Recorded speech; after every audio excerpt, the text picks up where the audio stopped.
She's like an ironing board. How could the heir to the throne like her? The subjects gossiped about the favorite of the future King Edward VIII, the most enviable groom. The affair of the heir to the throne, Prince Edward of Wales, whose true nature was known only to its participants, aroused curiosity from the end of 1920. Edward was a short man with an athletic figure, was one of the most enviable parties in Europe. He was a charming prince with golden hair and sad blue eyes. Edward was one of the most adored heirs to the throne and the greatest ornament of the British Empire. Until now. Edward, son of King George V, was born in 1894 and was already intended at an early age to be the heir to the throne by his great-grandmother, Queen Victoria.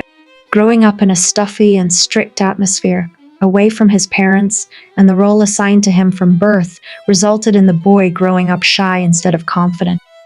During World War I, Edward was commissioned as an officer but was kept from being sent to the front where the British and Germans fought. It is worth noting that Edward had German blood. It was then that George V, fearing public anger, changed his German surname of Saxe-Coburg-Gotha to Windsor. Edward's political views were strange. He disliked the Bolsheviks, believing them guilty of overthrowing the related royal family, but favored fascism. Despite the adoration of the public, this blonde man caused a lot of trouble for his father, the British government, and the royal court. Raised in a cold environment, he was emotionally alienated from his parents. Life in the light of great ceremonies and rituals quickly bored him, and he found a way to combat the monotony of everyday life by seducing married women. He was also credited with liaisons with men. By the age of 40, Edward continued to have affairs, often with other people's wives or divorced ladies. In the late 1920 years, Edward had a favorite. Her name was Thelma. Thelma's friend, Wallis Simpson, and her husband attended the same parties as the heir to the throne. Edward befriended the Simpson couple and began dropping by their home once a week for afternoon tea. Charming, lively, and open Wallace was born June 19, 1896, in a wealthy American family of a banker and Puritan Warfield, originally from Maryland.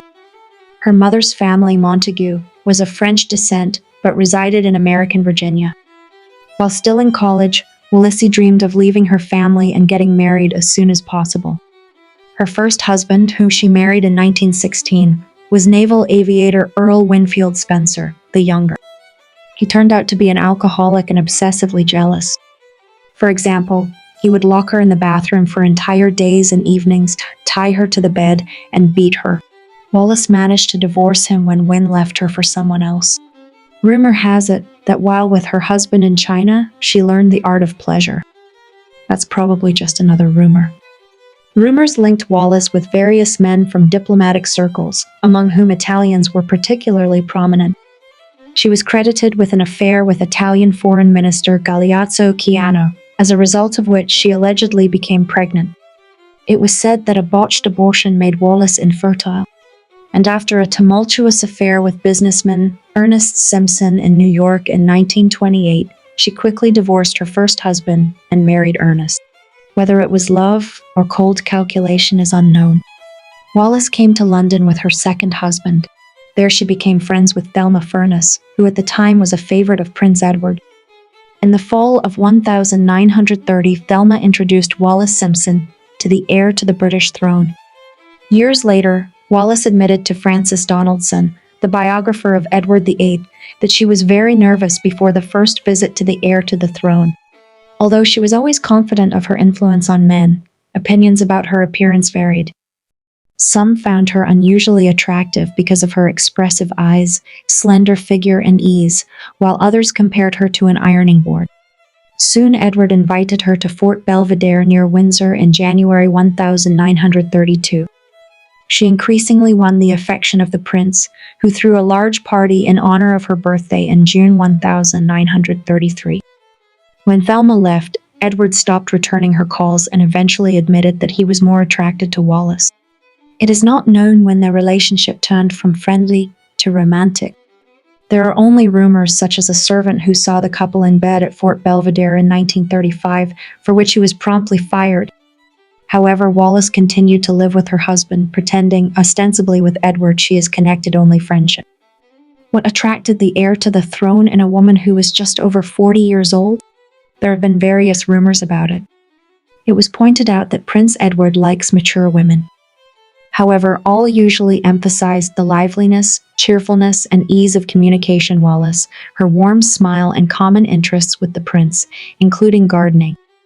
But it is mostly said that Wallis, as a woman, was able to shut out Prince Edward's personal needs. It was gossiped at court that Edward painted Wallis's toenails and put slippers on her. Meanwhile, Wallis enjoyed her fairy tale. She had, after all, always dreamed of riches. It is incredible that I, Wallace Warfield of Baltimore, Maryland, was part of this delightful world, she wrote. Prince once confessed, I was conscious of an all-consuming love for Mrs. Simpson. My dreams of having her in my life forever were extremely strong and vivid. He faced a huge dilemma. As heir to the throne, he had fallen in love with a feisty and outspoken American woman who was not only married but already divorced. What would his subjects and ministers say to this? Although Edward had been appearing with Wallis at social events for some time, King George V and Queen Mary insisted that she be dropped from the guest list at a Buckingham Palace reception. The angry prince secretly escorted her into the palace in November 1934 and introduced her to his parents. Wallis smiled modestly and was studded with diamonds. In 1935, King George V sought to remove Wallis from his son's life and marry him to Princess Frederica to prevent a possible war with Germany. He even ordered Wallis to be spied on. During negotiations in France with Pierre Laval over the Italian occupation of Ethiopia, Wallis accompanied Edward in the company of her own husband. This caused confusion in political circles. The Italian ambassador even made appointments with the prince through Mrs. Simpson. The situation changed dramatically when on January 16, 1936, Edward was informed of his father's deteriorating health. The prince had long hesitated whether he should accept the throne from George V. He wanted to tell the king of his intention to abdicate, but, in his words, lacked courage. On the evening of January 17, he went with Wallis to a nightclub to distract himself. And 2 days later, on January 19, the king also died. The Prince of Wales became King of Great Britain as Edward VIII. In these difficult moments, he often turned to Wallis, sharing the smallest details with her. Their relationship resembled the dependence of a child on its mother and testified to a certain infantilization of Edward. After ascending the throne, Edward announced his intention to marry Wallis Simpson, which horrified government circles. Under British law, a king could not marry a divorced woman. However, the new king not only continued to openly demonstrate his feelings for Wallis, but also found time to meet with Nazi leaders. In response, Hitler organized a ceremony in Berlin in memory of the late George V and personally visited the church. Edward constantly consulted Mrs. Simpson, to whom he was extremely attached. He loved her, but Wallis was rather calculating than in love. There was no sign of feeling in her correspondence, only speculation about how far she might go in her quest for the crown. Meanwhile, Edward continued to write her naive letters, lamenting every minute spent without her. There was a growing fear in British ruling circles that the king's dependence on an American woman might have an impact on the country's politics. Documents delivered to Edward in top-secret red boxes sometimes found themselves scattered around his room, and they often bore traces of coffee and tea. This raised suspicions that Mrs. Simpson might be the source of leaks of diplomatic information. She was placed under heavy surveillance, and in the summer of 1936, all information about Wallis was heavily censored to avoid compromising the monarchy in the eyes of the public. The government also restricted the king's access to secret documents, sending him only papers of minor importance. On July 16, 1936, an assassination attempt was made on Edward VIII during a parade. A certain Irishman failed to fire as his revolver misfired, and he was eliminated by the guards. Despite this incident, Edward could not imagine ruling without the support of Wallis. However, he had to proceed with caution. He asked the owners of the press to handle the case of Wallis's divorce from her husband with the utmost delicacy.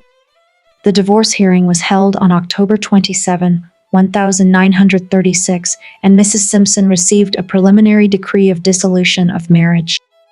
Thus, the way to marry Wallace was open. But the American woman herself showed prudence and did not allow Edward to marry her at once. Despite her ambitions, she considered such a step madness. However, the king was adamant. He planned to have Wallace betrothed to him at the coronation ceremony and even wanted to crown her as Queen of Great Britain and Empress of India. Edward was so sure of his intentions that he refused to even consider the possibility of a morganatic marriage. Threats were made against her.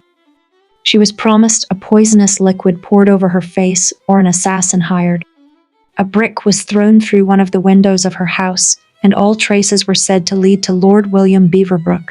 Finally, Edward VIII declared that if the government did not recognize Mrs. Simpson as his wife and queen, he would abdicate. It is an outrage when an American woman with 2 failed marriages under her belt marries a king and becomes queen of an empire, said Prime Minister Stanley Baldwin. After consulting with Commonwealth prime ministers, Baldwin announced that Edward VIII must either give up Mrs. Simpson for the sake of national importance or abdicate. During a walk, the king informed his beloved either he would give up the throne or they would part forever. Seized by despair, Wallace began to pack her bags and tactfully left for France. "The throne means nothing to me if Wallace is not with me," Edward told the Prime Minister on December 5, expressing his intention to abdicate unless the government agreed to their marriage and Mrs. Simpson's coronation. Feeling immense pressure after a sleepless night, the king decided to rid himself of the burden of power immediately. Finally, on the evening of December 11, 1936, Edward VIII sat before a microphone at Windsor Castle and addressed the world. "You must believe me when I say that I am unable to carry the full burden of the responsibility and duty of a king without the help and support of the woman I have come to love," he declared. In this speech, Edward announced his abdication for the love of Wallace, passing the crown to his brother, the Duke of York, who became George VI after Edward's reign of only 9 months. Elizabeth, wife of the new king, the shy and stammering George VI, had long resented Mrs. Simpson. After becoming queen, she made no secret of her dislike for the American. Perhaps the reason for this dislike was that Edward had once rejected the advances of the ambitious Elizabeth. Edward, who had abdicated, had been made Duke of Windsor. Now he had to wait for the final hearing on the Simpson divorce case to marry his beloved in France. On June 3, 1937, the couple finally married, but before they did, Edward received a cold letter from his brother stating, "Wallis Simpson will never be allowed to use Her Majesty's title." The couple began their honeymoon, during which Wallis showed off her lavish outfits and jewelry. The newlyweds were presented with a wedding gift from Hitler. Edward and Wallis were not once seen to be involved with Hitler. Realizing the danger of involving the former king in political games contrary to British interests, the government declared that any political moves and views of Edward had no legitimacy and remained his personal opinion. During this time, Hitler continued to strengthen Germany's position in Europe. At one point, Hitler even made the decision to kidnap the Windsors and transport them to Germany, fearing they might become a liability. Edward soon withdrew from political affairs, and as we can see, he did not become king again. The New Order. King Edward VI, Edward's younger brother, died on February 6, 1952. Elizabeth, his wife, had long believed that their lives had been ruined because of Wallis Simpson. Edward flew to his brother's funeral alone after Winston Churchill warned him not to bring his wife. The Queen Mother and her daughter, the newly crowned Queen Elizabeth II, continued to dislike Wallace. They even offered to cancel Edward's annual £25,000 allowance, explaining that his wife was allegedly spending huge sums on clothes and shoes. In response, the Windsors refused to attend the coronation of Elizabeth. In turn, the new queen did not invite them to her wedding. Wallis Simpson forever remained an outcast in the British royal family. Only in 1967, the couple were invited to attend the unveiling of a plaque in honor of Queen Mary at Marlborough House. However, Wallis received something much more important than the recognition of the royal court, the boundless love and support of her husband for the rest of his days. Despite all the hardships and humiliations, she remained by Edward's side and seems to have been able to appreciate what she received from fate. In May 1972, Edward was dying of laryngeal cancer in his home. Queen Elizabeth II finally visited her uncle, who was on the verge of death during an official visit to France. Edward, though severely weakened by illness, rose from his bed to greet his niece, remaining well-mannered and gracious to the end. After Edward's death, the entire royal family arrived for the funeral, but they soon departed, leaving the Duchess of Windsor alone. She was lonely and grief-stricken. It was horrible. I can still see her emaciated and wrinkled face as she looked out from behind the curtains at Buckingham Palace when everyone had left, one of the royal footmen recalled. The Duchess of Windsor died in France 14 years later, on April 24, 1986, at the age of 90. She was buried next to her husband at Frogmore, in the grounds of Windsor Castle in the royal vault. Thus ended their love story.